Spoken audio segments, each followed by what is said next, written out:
Welcome back to the ADCC Update Show. I'm your host, Trey Robinson. With me today in studio, we got Joe Gilpin and ADCC 88 kilogram champion Giancarlo Bodoni. Giancarlo, thanks for joining us, man. How you feeling? How's it feel to be here in the studio at Flo? Yeah, it feels great. I mean, it's an awesome studio. It's actually my first time here at Flo Studio, so it's been nice to actually be able to see what it's like in person, and yeah, happy to be here. Yeah, I think you're the first ever athlete here in studio with us, and the first guest on this show. This is I think our 5th episode, our 2nd in studio. But who more fitting than the ADCC champ, right? Yeah, appreciate it. Thank you. Yeah. So what's all been going on in your life so far? You've been training a lot. You got some big competitions coming up and everything. Yeah, we have the GP now in a couple days. So I'm pretty much finished with the camp for that. I mean, I have a training session today, flying out tomorrow. So pretty much just taking it light, just keeping primarily just kind of drilling, keeping the body fresh, and yeah, we don't have to make weight for it. It's an absolute, so just kind of going in there relaxed and ready to compete. All right. Well, Giancarlo, I want to kick this show off. We have a segment we do on this show called Guess That Grappler. All right. Okay. It's where I Photoshop 2 grapplers together, and then everyone has to guess the two grapplers that they think it are. So, right. Nikki, if you wanna cue that up, and we can run this first Guess That Grappler. So this is 2 grapplers. Handsome fellas. 2 handsome fellas. This is a lot of times the Photoshop looks bad. Like it looks like a real trog-like fella, but not so much this one. I definitely recognize the body and the hair and the ears. Really? Face. Is that Gaudio? Who is that? I don't know. It's me. It's definitely me and somebody else. What makes you think it's you? I guess I can just tell. It's the ears for sure. Yeah. Yeah, me. No forearm tattoos though. Bodoni, I'm seeing forearm tattoos. No forearm tattoos on this. I know, but you guys, they're playing a trick on me. That's why. I'm gonna guess me and maybe Hulk. Not a bad guess. Joe, what do you think? I'm gonna go Bodoni outside. On the inside, I really can't tell who it is. I feel like I have like face blindness or something. Meregali. Why not? It's not Meregali. All right, go ahead and show the answer. Oh, Giancarlo and Majid. Yeah. Yep. Yeah, I could see it now. How easy was it for you to immediately recognize yourself? I could tell by the jacked forearms and the ears for sure. Just the rippling forearm muscles, dude. That really cued you in. Yeah, I was wondering if I could get you with that. I thought it would be hilarious if you didn't recognize yourself. But tried to pull a fast one. It didn't work too well. But yeah, that's actually taken both from whenever you competed on Who's Number One. Yeah. Like a while ago. February last year. Yeah. But yeah, a little Guess That Grappler to get things going. I feel like the ears are also I feel like everybody can recognize their own cauliflower ear. Yeah, for sure. You know what I mean? If you would have swapped the hair, I would have probably guessed Majid. Well, I thought about doing it the other way too. I thought about putting Majid on the outside and then you on the inside, because it would obviously be very obvious with Majid's hair, I feel like. But I didn't know if you could recognize your face very easily, because if you see your own eyes and nose and mouth, for sure, I feel like that's pretty identifiable. Yeah. But all right, let's get into the real stuff now. All right, thanks for playing Guess That Grappler. We got another one, a second Guess That Grappler that'll come up later in the show. Okay. But just to get going, let's talk a little bit about the ADCC 88 kilogram division. So far, not a lot of invites have came out. I guess we actually don't even know if you're going to be competing at the... Who knows? Yeah, who knows? Fingers crossed. Fingers crossed. We'll have to wait and see. But so far, we know there's been 4 trials winners. There's been Santiri, Isaac, Taylor Pearman, and then Jacob Couch. I'm just curious, have you been watching a lot of the 88 kilogram division at these trials, or how much do you like to kind of to look at these potential guys you might be competing against at Worlds? So I've always been kind of the mindset that I don't really pay a ton of attention to every single opponent that I'm going to compete against, especially when it's a tournament. You never know how the brackets are going to line up. You can kind of guess who you potentially might face, but there could be last minute people put into the tournament, pullouts, things like that. So I don't pay a ton of attention to that. I do know obviously who won the division, but I didn't sit and watch every single match of the division. As the year progresses, I'll potentially probably start looking at potential opponents, trials winners, and things like that.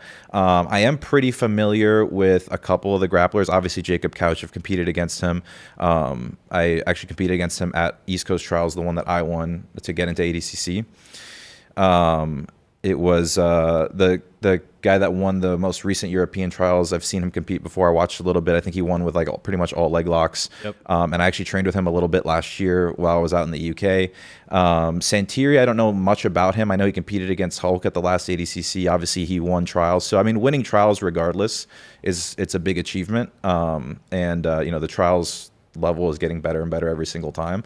So I'll potentially scout a little bit of their matches, but again, it's not something that I pay a ton of attention to. I'm more so focused on my own development, my own game plans for the tournament, and however the brackets lay out, I'll just approach it one match at a time. I think an interesting thing about the 88 kilogram trials winners so far is the only division that has multiple people who have won trials by all submissions. So Couch won East Coast trials, all submissions, and then Taylor Perriman just won this recent European trials, all submissions with leg locks, like you said. But that kind of leads me into another question I was curious to ask you about. Kind of on our social media and stuff, the FloGrappling Instagram and YouTube, whenever we were posting a lot of Taylor stuff, a lot of people in the comments started hating on leg locks and talking about how, like, I don't know, it's just, you just get weird hate on leg locks for some reason. Like people talking about like, oh, it's footsie, blah, blah, blah. Playing footsie, butt scooting, And claiming that it's like not a game that can like do well on the ADCC stage, like world stage. I'm just curious like what your thoughts are on kind of some of the leg lock hate and like, I guess what you think about that in general. Yeah, it feels like a resurgence of like 2010 when leg locks started getting hot. I think it's cool. I mean, obviously like the leg lock game has evolved. I think it's really hard these days to be able to win at a high level just having one area of your game that you focus on, like being kind of like a one-trick pony, like being only a guillotine guy or only a leg lock guy. But it's definitely an area of the game that if you're not well versed in, even if you're not necessarily you don't necessarily like to attack leg locks, it's definitely not something you can ignore. I mean, like prime example of that would be myself, and like my kind of like transition into no-gi, and like when I started competing, no-gi as a brown belt, that was something that I had to adapt to, and so I definitely don't hate. I actually love leg locks. I mean, I train with like some of the best leg lockers in the world every single day. It's an area of my game that I've been looking to develop. I've hit several leg locks in tournaments in the last couple of years. So I don't. I think it's just one of those things that like some people are always going to hate it, and then other people are going to accept it. But I think it's hard for sure. I could definitely see the perspective of like if you're only doing leg locks, you're going to have success for sure. But up to a certain level, you have to have you have to branch out to other areas of your game. You can't just be like a one-trick pony. Can I ask you a related question to that? Recently, there was, after the most recent Who's Number One, Lucas Lepre, who you're very familiar with, chimed in and talked about how guys who are training gi and no gi are having a lot of success in no gi specifically right now. Yeah. What are your thoughts on that? I think that if you look at gi and no gi, obviously there's a lot of differences. But for the most part, the goals are pretty much the same. So I think particularly he was referencing the Tainan match. And, there's other guys like Diego Pato and stuff did really well. But like those guys are just good at jiu-jitsu in general.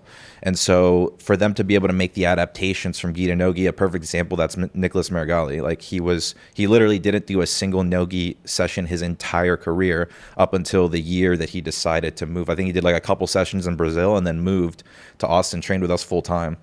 And he silvered and bronzed at ADCC with, against like guys that have been competing at ADCC for a very long time. So if you're just generally good at jiu-jitsu, I think the adaptation is a lot easier.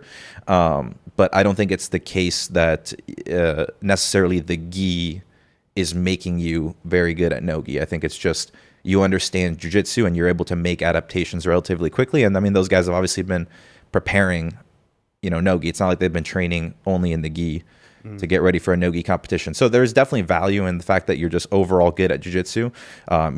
You're physically prepared, you understand what the goals are, and you're able to make the adaptations, prepare for things like leg locks and wrestling and things like that. But I think it's more so that you see the guys that are being very, very successful. It's not necessarily the fact that they come from the gi background. I think that's just that their overall jiu-jitsu game is pretty solid. And so they're able to make those adaptations relatively quickly compared to other people.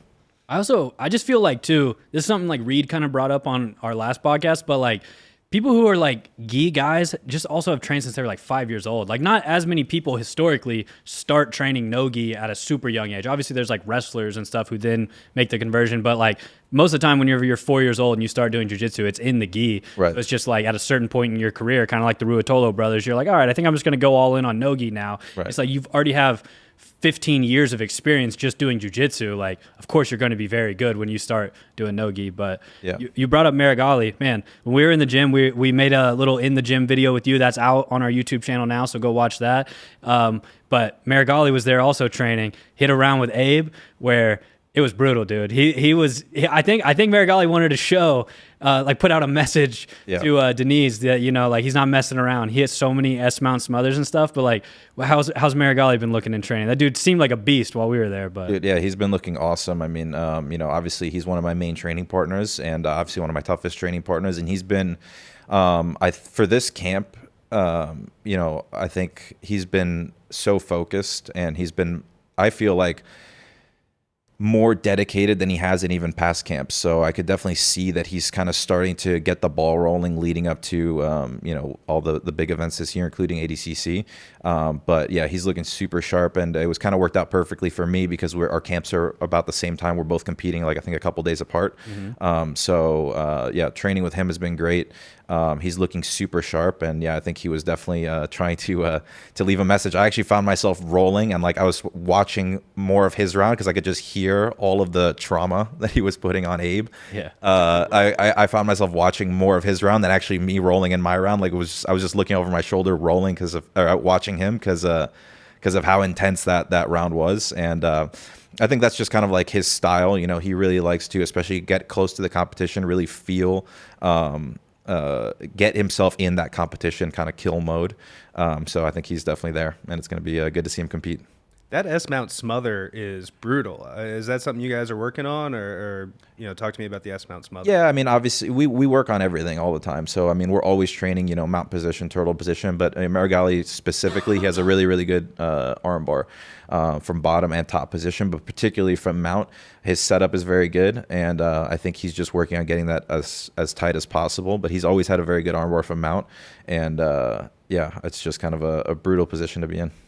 Yeah, you guys are kind of leading the way with smothers of all kinds. Right. You know, I don't know if that's like a big Dan influence or what. This guy. Well, actually, a fun fact was the first person to actually hit it, to my knowledge, in competition was me at Enigma before ADCC. Yeah, Gordon debuted it against Mourinho, and then I was able to hit it in the final against Mourinho's teammate Bruno, I think is his name, at the Enigma in the finals, and then Dan just started killing people with it at the ADCC Opens. Dude, Dan almost took it out of style because it like came onto the scene. It was like, oh, the smother tap, you know, everyone in the gym. Serious, everyone in the gym all of a sudden is like trying to smother you from mount. It's like, bro, get off of me, first of all. But then like you guys hit it.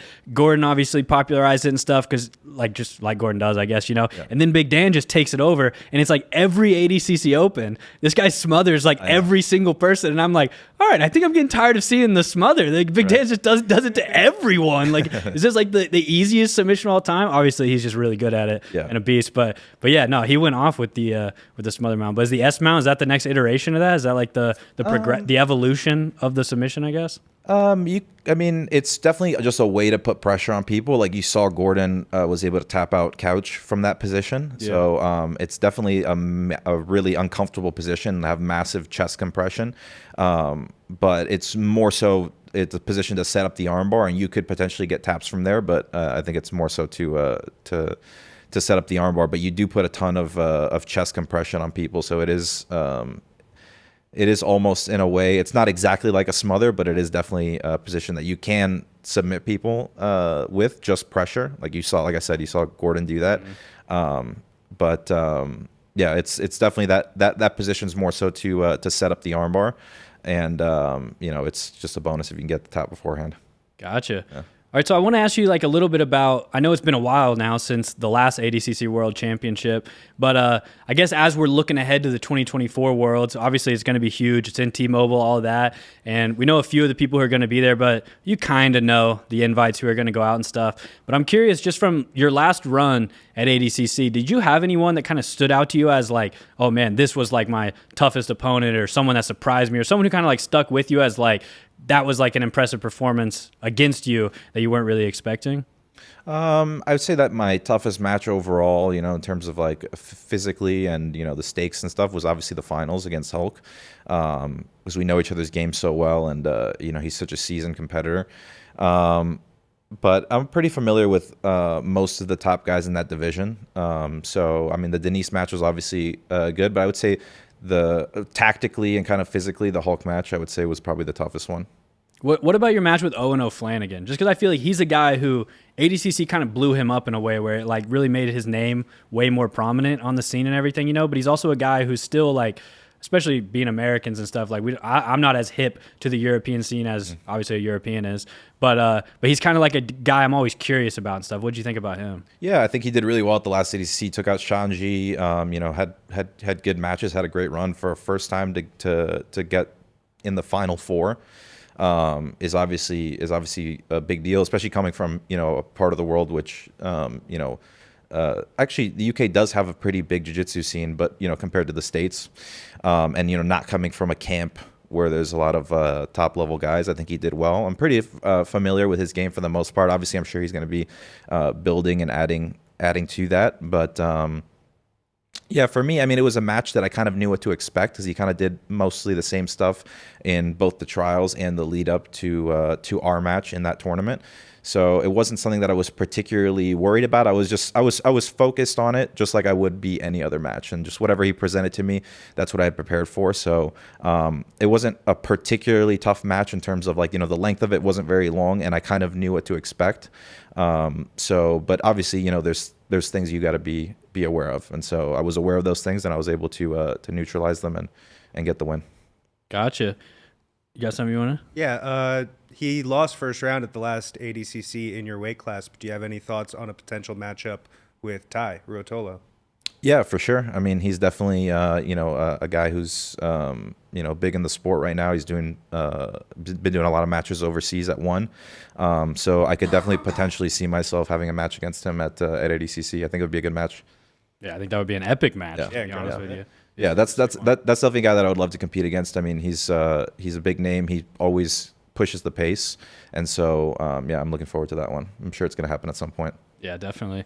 All right, so I want to preview a little bit of Brazil Trials. So obviously Brazil Trials is coming up later this week. We got March 2nd and March 9th. So Brazil Trials is or not just Brazil Trials, the South American Trials are back-to-back weekends. The first one in Belo Horizonte and then the second one in Sao Paulo. But I'll just kind of list off some notable names that are in the registration so far. We got Pedro Marinho, Gabriel Arges, Andre Porfirio, Achilles Rocha, and Gabriel Almeida. Who else we got? Charles Negromonte is there. Gang of really tough guys. Yeah. So I guess just in general, any of these guys, any of these guys kind of stand out to you, Giancarlo? Anyone you kind of think might be a favorite, or someone that should be someone the fans should watch, I guess? Yeah, for sure. I mean, I think Mourinho should definitely be up there among the favorites. His style is just particularly good for ADCC. He likes to stay on the feet, he likes to wrestle, has a good front headlock game. So he's definitely, I could see him definitely being up there. Who else do you say? Gabriel Arges. Hasn't competed a ton of no-gi, but obviously he's super accomplished in the gi. Andre Porfirio is in there. Porfirio also competes a lot.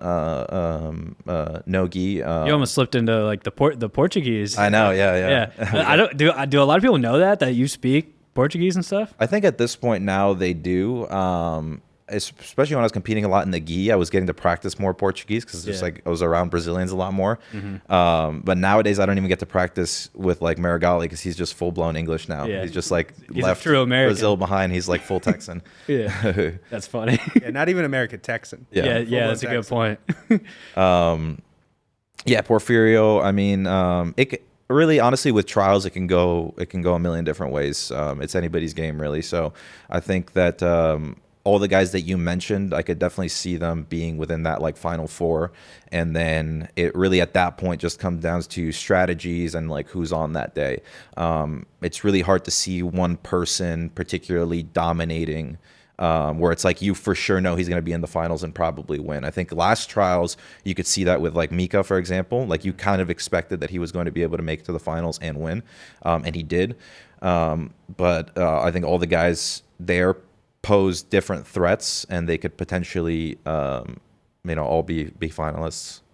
How do you think the difference in strategizing for like a 2-day trials versus a 1-day trials is? Because I guess I always bring this up because like Euro trials, South American trials, they're 1-day events where like North American trials is 2 days. Right. I feel like that's just like a completely different element Yes. of like that many matches and that chaotic of an event, honestly. Yeah. I think in one way it's good because you get to just get it over with and just like stay in that in the zone the whole time and just go back to back. And the matches are a lot shorter. It's not like ADCC where the matches could go like 20 minutes and you can have like 2 matches that go full length with overtimes, on day 1, and then you have to do 2 more matches and potentially absolute like the next day.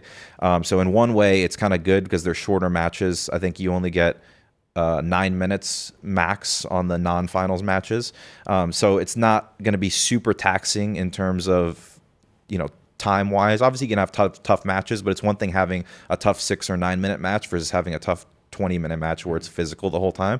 So in one way, I think that's good. You get out of the way. On the other hand, I think it's, if you get like, 2 or 3 matches on day 1 and then you get like 2 or 3 matches on day 2, you could potentially, strategize a little bit better or, have that extra recovery time. So there's trade-offs either way. But I think at the end of the day, it's not going to make that big of a difference towards the end result. I guess there's an element too where you kind of have to like redo your first match in a way, like when you're competing and it's like the first match is kind of the worst. Like, you want to get that over with and get into it.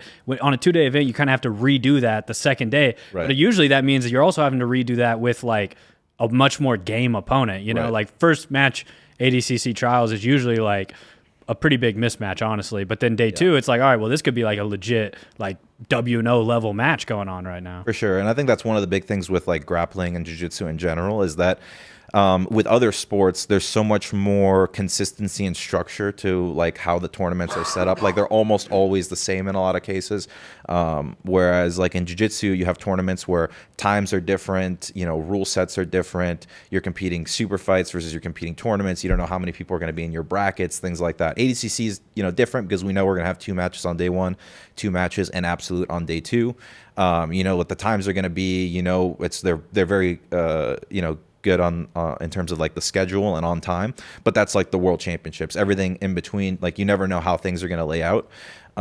So that's one of the things with jiu-jitsu is that you kind of have to adapt to that and just be prepared to however the tournament's gonna lay out. You got to be ready for that. I figure it out.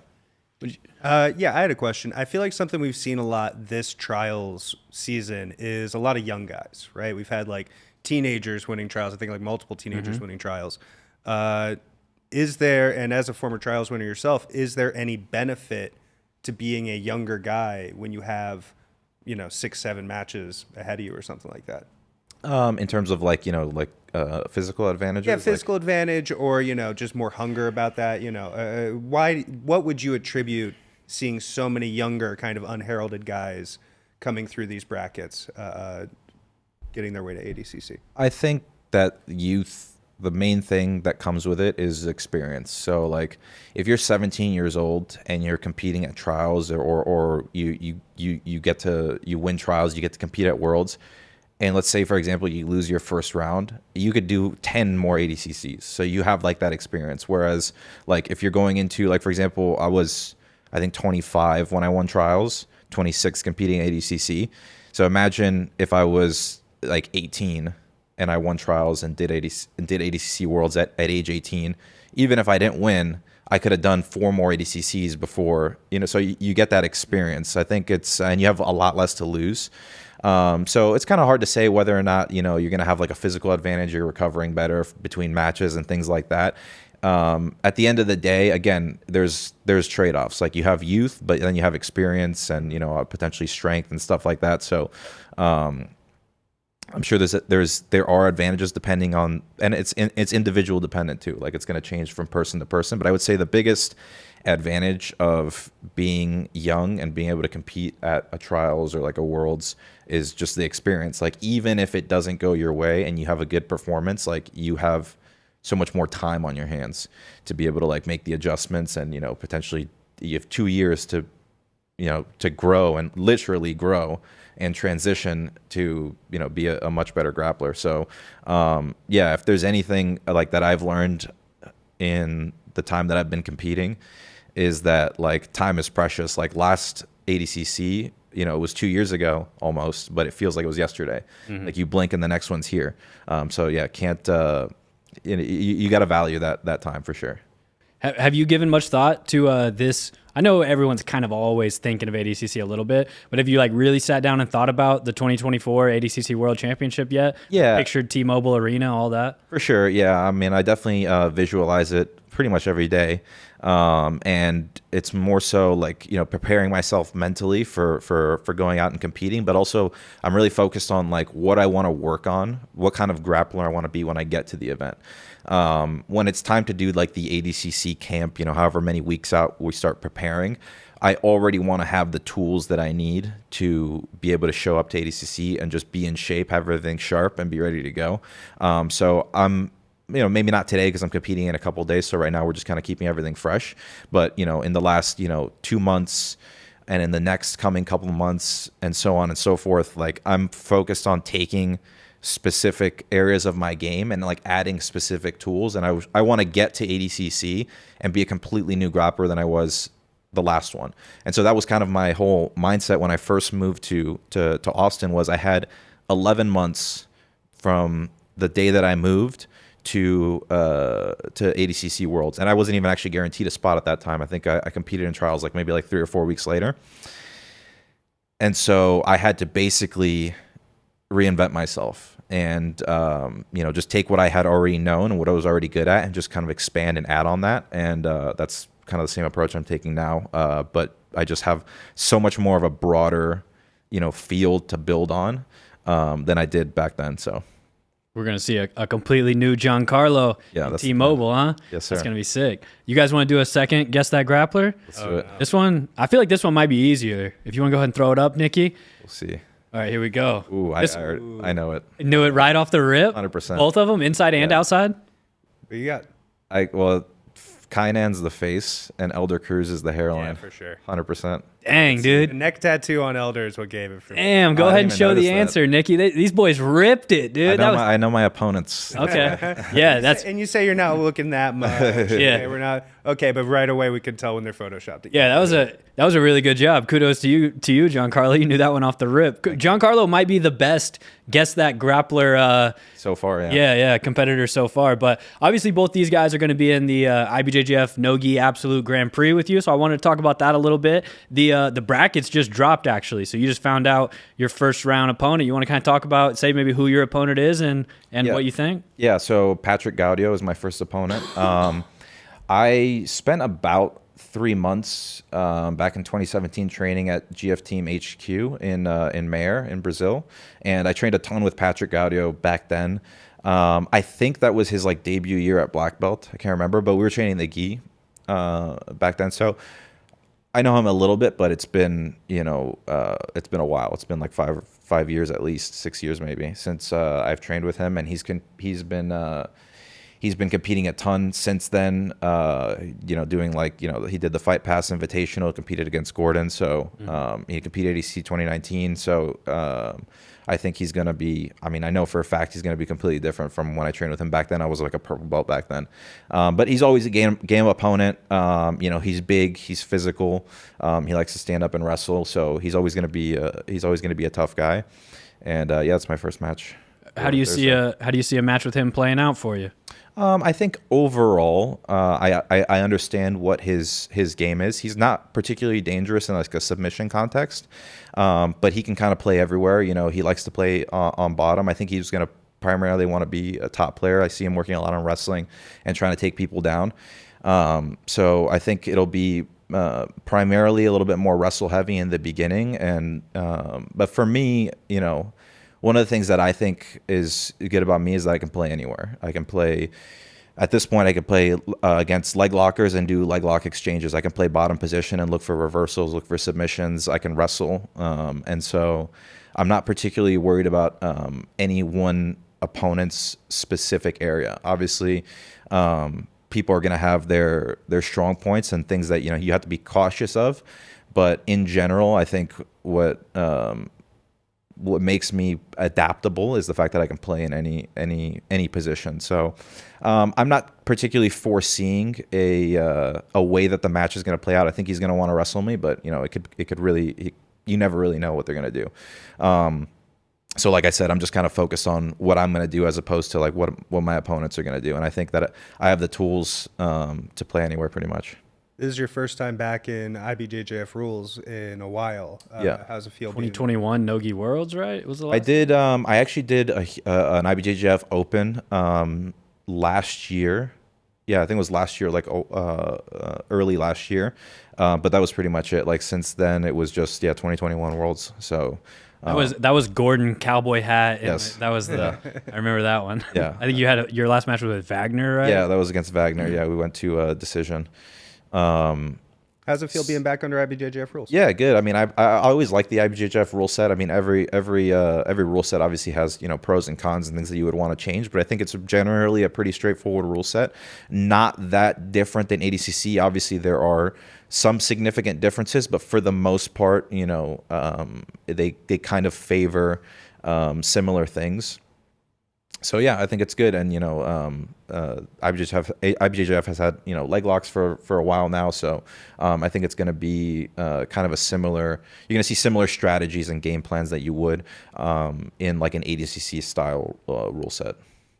Very nice. Yeah. Well, Giancarlo, we've been at it for a little bit. I know you got to get to training and everything. Is there anything else you want to say? Anything you want to plug before we get out of here? Not a ton. I mean, obviously, check out the GP. That's gonna be a big show coming up in a couple of days on Flow. So that'll be fun. And I got don't have anything particularly planned competitively after the GP, but things are always popping up. So I'll be competing pretty frequently, hopefully in the lead up to ADCC. So. Nice. So, well, if you guys are watching at home, I know Giancarlo's been doing more with his YouTube channel and stuff, also his Instagram. So go subscribe to Giancarlo's YouTube channel. Is it just Giancarlo Bodoni on YouTube? Giancarlo Bodoni BJJ on YouTube. Yeah, so check that out. Go watch some of that content, and make sure you guys are subscribed to FloGrappling's YouTube channel as well. Hopefully we'll be bringing you guys some more good content from the GP, from Brazil Trials, and we'll see you guys again soon. Thank you, Giancarlo. Appreciate it, man. Thank you, guys.